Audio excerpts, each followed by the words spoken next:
Et j'aimerais ce matin que l'on voit que Jésus est vraiment notre modèle parce qu'il est vraiment un être humain comme toi.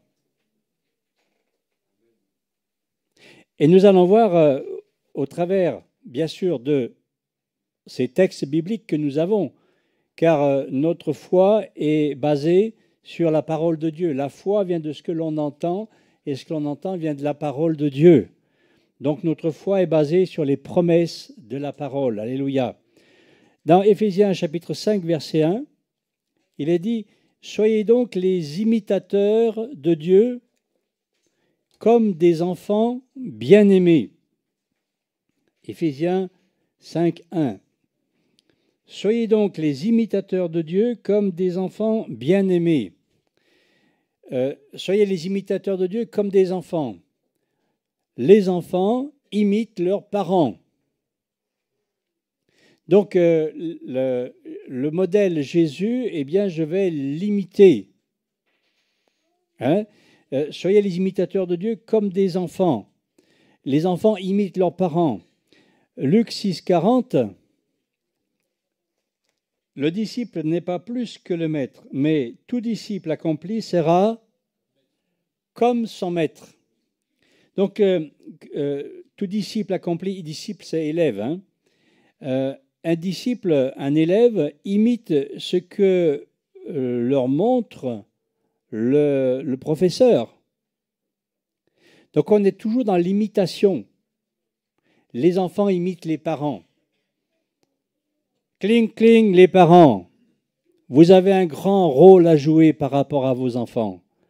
Car les enfants ne vont pas faire ce que vous leur dites.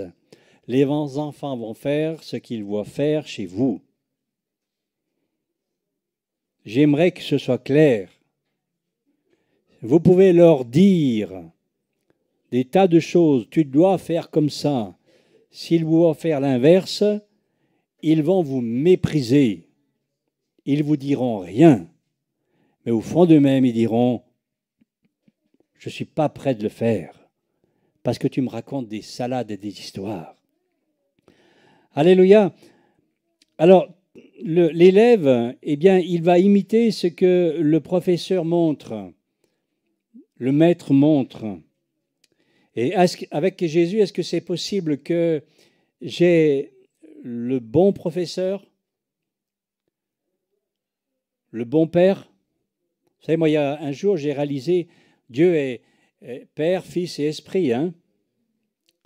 Donc, ok, j'ai dit, mais Jésus, alors il est le Sauveur, il est le Seigneur, etc. Mais je me suis dit, mais c'est aussi mon Père spirituel. Hein?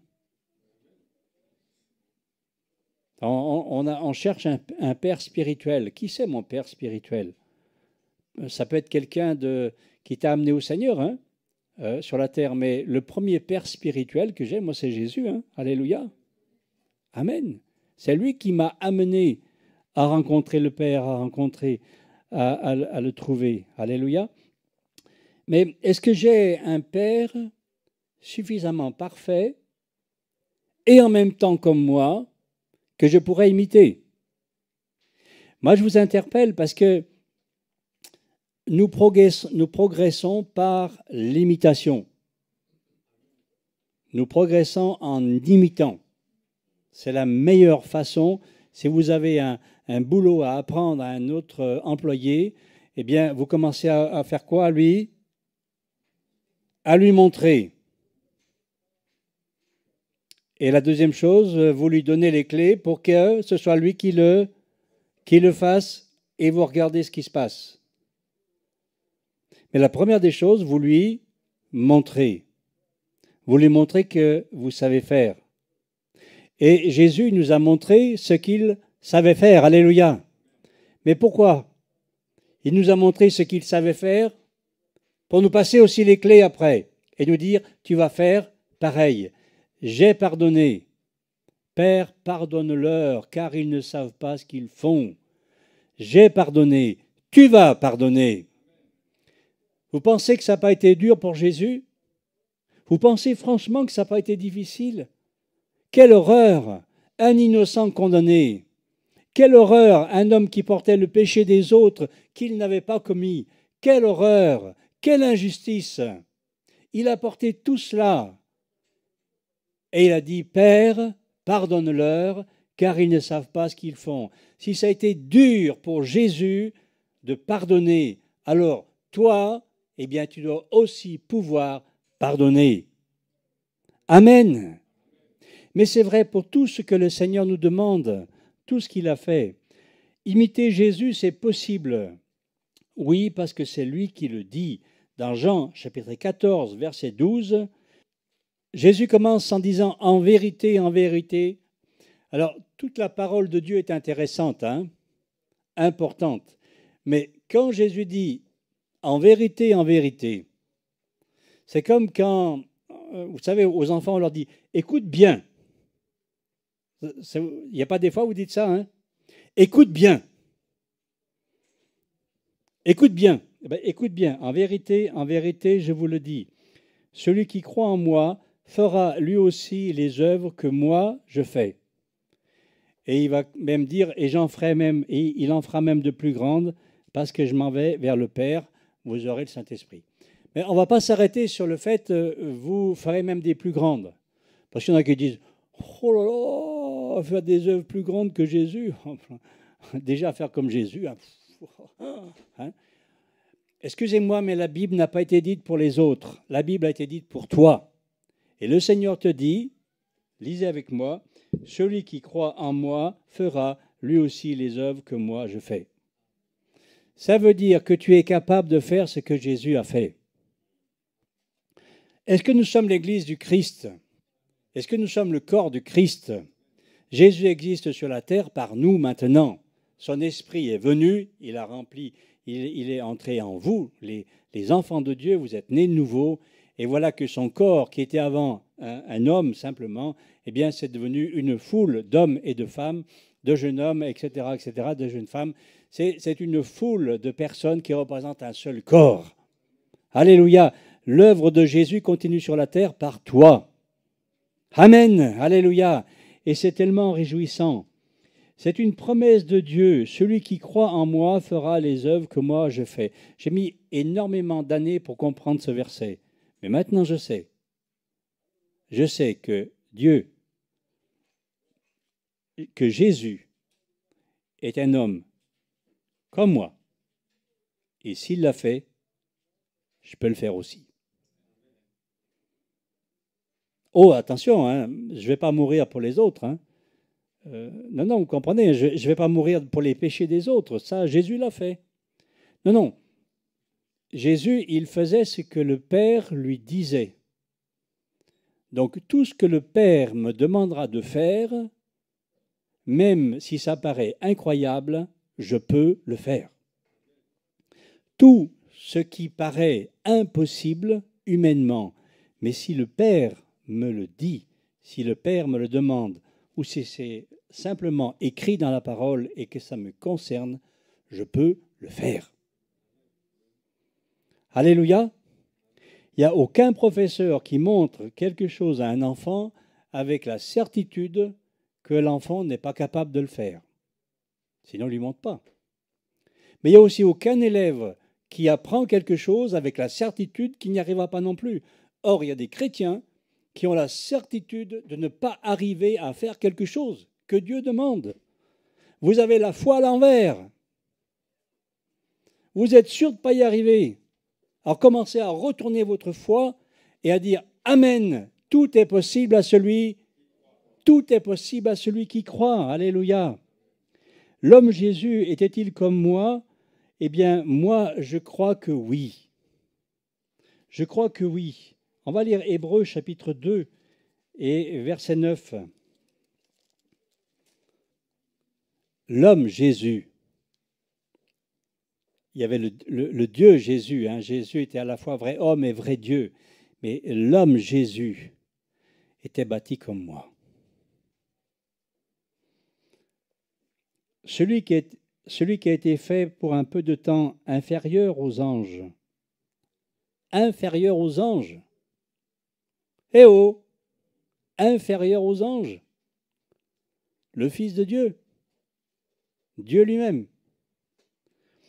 Jésus, nous le contemplons maintenant couronné de gloire et d'honneur à cause de la mort qu'il a soufferte. Ainsi, par la grâce de Dieu, il a goûté la mort pour tous. Il convenait en effet à celui par qui et pour qui tout existe et qui a conduit beaucoup de fils à la gloire, d'élever à la perfection par la souffrance l'auteur de leur salut. Car celui qui sanctifie et ceux qui sont sanctifiés sont tous issus d'un seul. C'est la raison pour laquelle il n'a pas honte de les appeler frères. Jésus nous appelle frères. Il y avait un fils unique au départ de Dieu, un fils unique. Jésus, c'est le fils premier-né. Mais ensuite, nous sommes une foule de fils et de filles de Dieu. Jésus n'est plus le fils unique. Dieu a des fils et des filles. Et il en a des milliards. Est-ce que tu peux dire, si tu as donné ta vie à Jésus, tu es un fils de Dieu, tu es une fille de Dieu? Amen. Lorsqu'il dit « J'annoncerai ton nom à mes frères », Jésus est mon frère. Je te louerai au milieu de l'assemblée, et encore je placerai ma confiance en lui. Encore, me voici, moi et les enfants que Dieu m'a donnés. Ainsi donc, puisque les enfants participent au sang et à la chair, lui aussi, d'une manière semblable, y a participé. Participer au sang et à la chair, c'est l'être humain. Jésus était un être humain.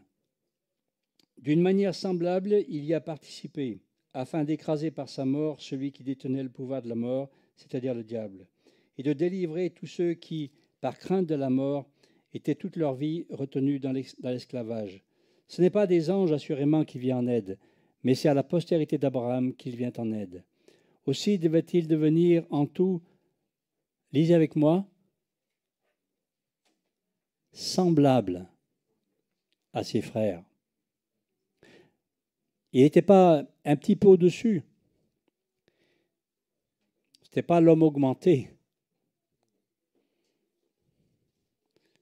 Mais il était semblable à ses frères, afin d'être un souverain sacrificateur miséricordieux, fidèle, dans le service de Dieu, pour faire l'expiation des péchés du peuple.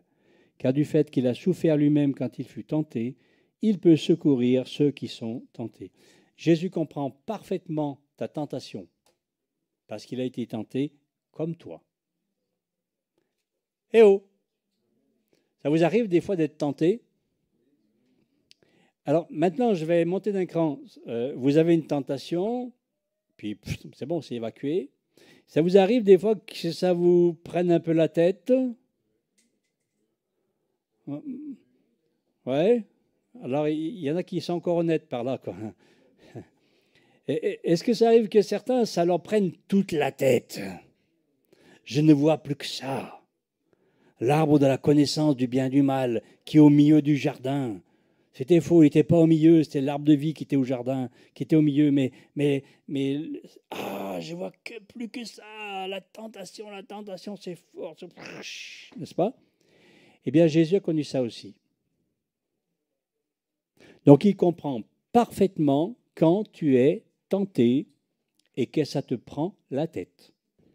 Il a participé au sang et à la chair, à l'être humain que nous sommes, et d'une manière semblable. Verset 17, en tout semblable à ses frères. Et au chapitre 4, versets 14 et 15,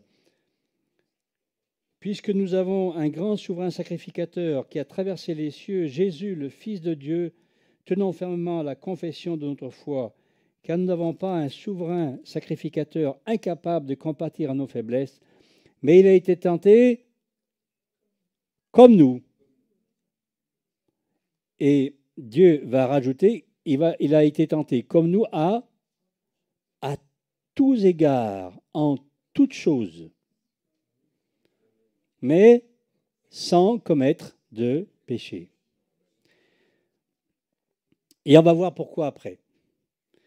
Conclusion 1, l'homme Jésus, c'est un humain comme moi, c'est un humain comme toi, à tous égards. Donc ça va très loin ce que je vous dis.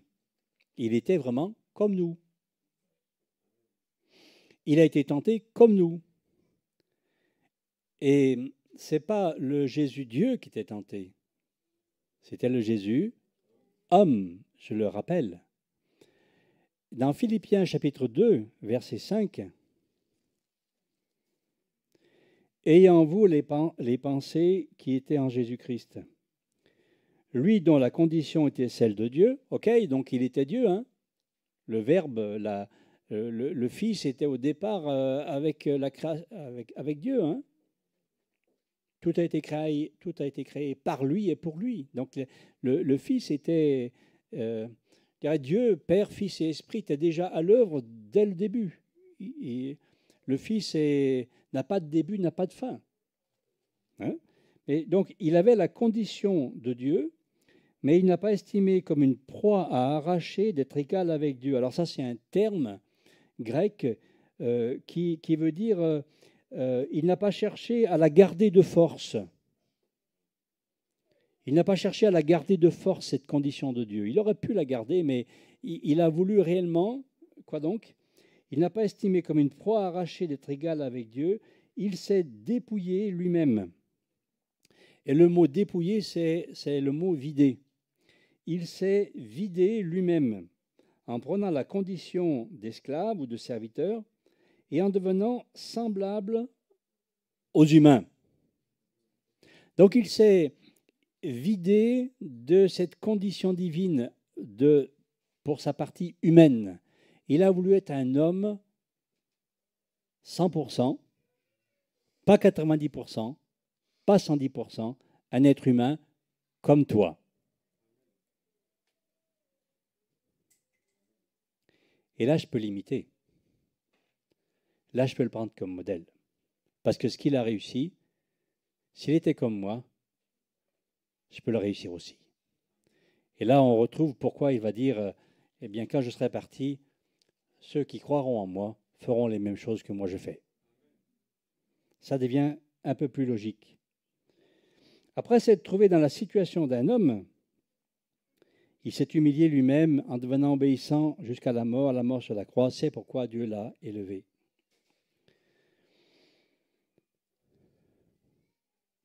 L'objectif de Jésus, c'était d'être semblable à tous les hommes, à tous les humains, dans la situation d'un homme. Ça n'a pas été plus facile pour Jésus que pour toi. Il a délibérément voulu être semblable à nous.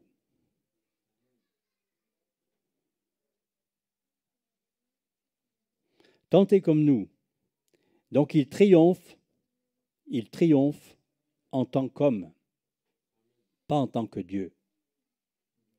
Au désert, quand il est tenté, il triomphe en tant qu'homme. Dans Matthieu 4, quand on le voit tenté, il est face à Satan. Il est face à la tentation. C'est lui qui gagne. Mais c'est le Jésus homme. D'ailleurs, le médiateur, il n'y a qu'un seul médiateur entre Dieu et les hommes. Et dans Timothée, il est précisé, le Christ, homme. C'est donc l'homme, comme toi, comme moi, l'humain. L'humain qui est revenu sur la terre pour réparer ce que Adam avait perdu. Amen. Jésus est un humain comme toi. Le Jésus homme est un humain comme toi, mais il a été vainqueur de toutes les tentations humaines, toutes. Alors comment a-t-il fait? Mais comment a-t-il fait? Eh bien, ça s'explique par le Saint-Esprit. Dimanche, le pasteur Joël nous parlait du rôle du Saint-Esprit. Et voilà un des rôles. On va aller dans Luc 1, 34-35. Jésus est né comment? D'une femme, Marie. Marie avait l'ADN des êtres humains. Amen, hein? Vous savez, on parle du péché originel. Alors, le péché originel, ça est écrit nulle part dans la Bible. Hein. C'est encore des hommes qui ont essayé, notamment Saint Augustin, on va essayer essayer d'expliquer qu'il y avait une racine en nous que l'on avait et qui faisait que on est presque obligé de pécher. Donc dans tout être humain, il y a cette capacité à pécher. Et effectivement, il y a l'ADN de Adam dans ta vie. Alors, est-ce qu'il y avait l'ADN de Adam dans le Jésus-homme? Oui, il avait cet ADN. Hein, parce que Marie, elle n'a pas été conçue sans péché. Hein, c'est bien après que, à cette époque-là, entre 4 et 5e siècle, qu'on a les ecclésiastiques de cette époque ont dit, mais Jésus sans péché, il fallait que Marie soit sans péché aussi. Alors ils ont décrété que Marie était conçue sans péché. Bon, si vous connaissez un peu l'histoire du catholicisme, eh bien, Marie est conçue sans péché. Ben non, pour 2 raisons. La première, c'est parce qu'elle appelle Dieu son sauveur. Hein, alors si dans le Magnificat, hein, dans la prière qu'elle fait, elle appelle Dieu son sauveur, donc elle a besoin d'être sauvée. Ça veut dire qu'elle avait péché. Puis quand même, avec ses enfants, elle vient s'opposer au ministère de Jésus. Et quand ils arrivent et qu'ils veulent lui parler, rappelez-vous, Jésus va dire, on lui dit, ta mère et tes frères et tes sœurs sont là, ils veulent te parler. Et il se détourne et dit, qui sont mes frères? Qui est ma mère? Ce sont ceux qui font la volonté de Dieu. Ça veut dire qu'eux ne la faisaient pas. Parce qu'il venait dire à l'aîné de la famille, Jésus, arrête ton bazar, ça va nous faire avoir des ennuis, des gros ennuis. Alors rentre à la maison. Il s'opposait au ministère de Jésus. Il n'en voulait pas. Et Marie était avec ses enfants dans la même pensée. Marie s'opposait au ministère de Jésus. Je pense que si ça, ce n'est pas un péché. Donc Marie n'était pas l'Immaculée Conception. Marie avait l'ADN du péché en elle. Et d'ailleurs, c'est un peu ridicule cette doctrine, parce que si Marie avait été conçue sans péché, il faut aussi que ses parents l'étaient aussi. Mais même les grands-parents aussi, donc vous voyez.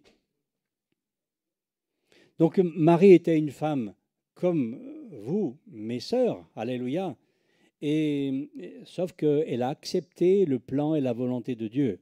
Ça, par contre, ça, c'est à imiter aussi. Amen. Mais donc Jésus, il avait l'ADN au fond de lui, il avait l'ADN de l'humain que nous sommes. Quand il a dit qu'il n'y avait pas de péché en lui, c'est parce qu'il n'a jamais mis en route la possibilité que nous avons tous de pécher. Pas une fois il l'a mis en route. Et pourquoi il ne l'a pas mis en route? Parce que dès sa conception, le Saint-Esprit était à l'œuvre. Le Saint-Esprit est venu, il te couvrira de son ombre. Jésus a été créé par le Saint-Esprit avec un ovule de Marie. Jésus avait l'ADN de l'être humain, mais dès sa première seconde de vie de ce petit embryon, eh bien dès la première seconde de vie, le Saint-Esprit était déjà à l'œuvre. Et ce qui fait que Jésus, durant toute son enfance, il grandissait en stature et en sagesse. Durant toute son enfance, l'enfant Jésus, l'adolescent Jésus, etc., et l'adulte Jésus, pendant toute son enfance, il ne va jamais mettre en route cette possibilité de péché, c'est parce que le Saint-Esprit était là.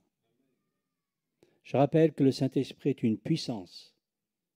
Il est Dieu, mais c'est aussi une puissance. Vous recevrez une puissance, celle du Saint-Esprit survenant sur vous.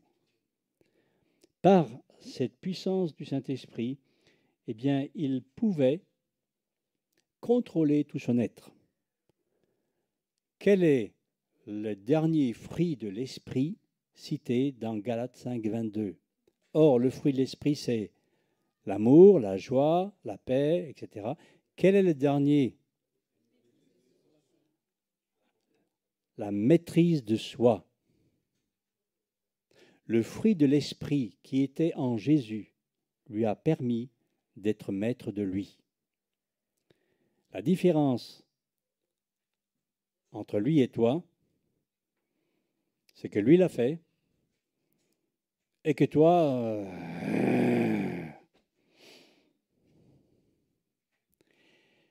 Mais en fait, c'est aussi normal.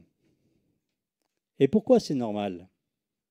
Parce que toi, Jésus avait l'action de l'esprit dès la première seconde de sa vie. Mais toi, c'était quand?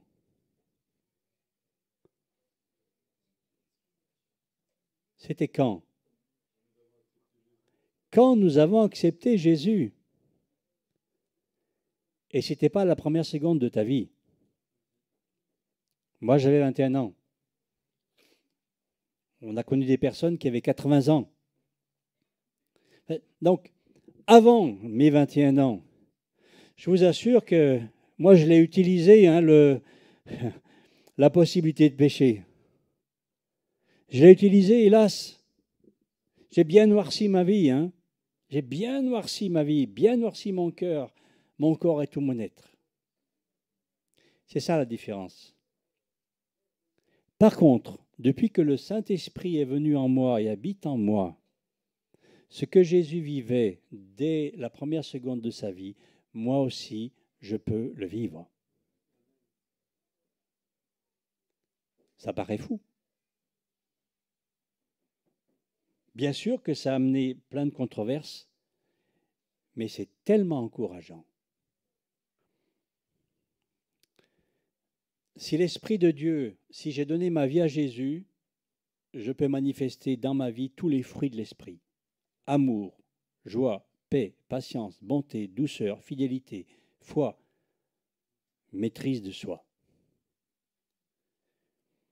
Ce n'est pas ma volonté qui le fera, ce n'est plus elle, mais c'est parce que je me confierai dans le Saint-Esprit qui est en moi. Frères et sœurs, notre volonté humaine a toutes ses limites, mais par contre, la puissance de Dieu n'en a aucune. Donc maintenant, je ne m'appuie pas sur la volonté de Bernard, je m'appuie sur la volonté de Dieu. La puissance de Dieu. Amen. Et c'est par ce moyen que Jésus, l'homme Jésus, a pu accomplir tout ce que Dieu, le Père, lui demandait.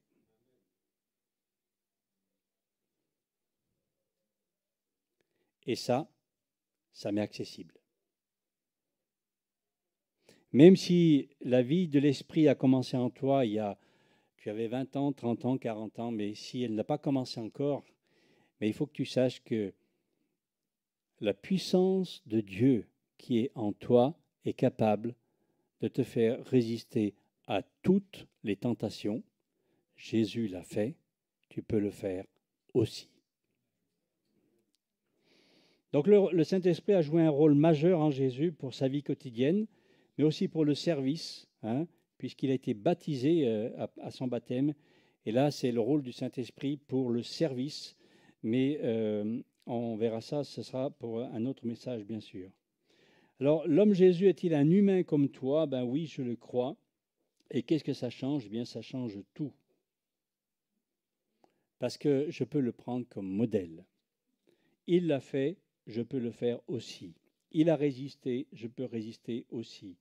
Il a gagné contre la tentation, je peux gagner moi aussi. Dieu me demande de faire ceci, d'aller voir telle personne pour la bénir, pour lui parler de l'Évangile. Jésus l'a fait, je le peux aussi. Je me sens indigne de faire. Jésus l'a fait, je peux le faire aussi. Celui qui croit en moi fera lui aussi ce que je fais. Alléluia. Amen. Alors, je termine en disant, l'homme Jésus, c'était un humain. Je parle bien de l'homme Jésus, pour qu'on reste bien dans la compréhension biblique, théologique de ce Jésus qui est à la fois Dieu et homme. Mais l'homme Jésus était un humain comme moi. C'est un encouragement inestimable. Il peut devenir mon modèle parce qu'il est à ce moment-là à mon vis-à-vis. Mais bien sûr, assister du Saint-Esprit, ce qu'il a fait, je peux le faire aussi. Tout est possible à celui qui croit.